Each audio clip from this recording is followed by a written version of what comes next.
গ্রাম পঞ্চায়েতের পক্ষ হইতে আসন্ন রিমাল ঘূর্ণিঝড়ের বিশেষ সতর্কতা। কোনো গুজবে কান দেবেন না, শান্ত থাকুন, আতঙ্কিত হবেন না। আপনার মোবাইল ফোন চার্জ দিয়ে রাখুন, জরুরি নথিপত্র সুরক্ষিত রাখুন, আপাতকালীন প্রয়োজনের জন্য অত্যাবশ্যকীয় সামগ্রী, খাদ্য, ওষুধ, পোশাক ও জল প্রস্তুত রাখুন। কোনো ধারালো বস্তু খোলা অবস্থায় রাখবেন না। নিরাপত্তার খাতিরে গৃহপালিত প্রাণীর বাঁধন খুলে দিন। ঘূর্ণিঝড়ের সময় বৈদ্যুতিক লাইন ও গ্যাস সরবরাহ লাইন বন্ধ রাখুন ও দরজা জানালা বন্ধ রাখুন। কোনো কাঁচা বা ক্ষতিগ্রস্ত পাকা বাড়িতে থাকবেন না।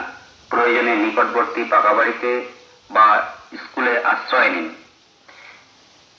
এই রেডিও, টিভি, সংবাদপত্রে আবহাওয়ার খবরের দিকে খেয়াল রাখুন। এছাড়াও বিশেষ প্রয়োজনে আমাদের গ্রাম পঞ্চায়েতের মেম্বারদের সঙ্গে যোগাযোগ রাখুন ও গ্রাম পঞ্চায়েতের প্রাকৃতিক বিপর্যয় মোকাবিলা দপ্তরে যোগাযোগ রাখুন। গ্রাম পঞ্চায়েতের সকল সদস্যই আপনাদের সাহায্যের জন্য প্রস্তুত আছেন।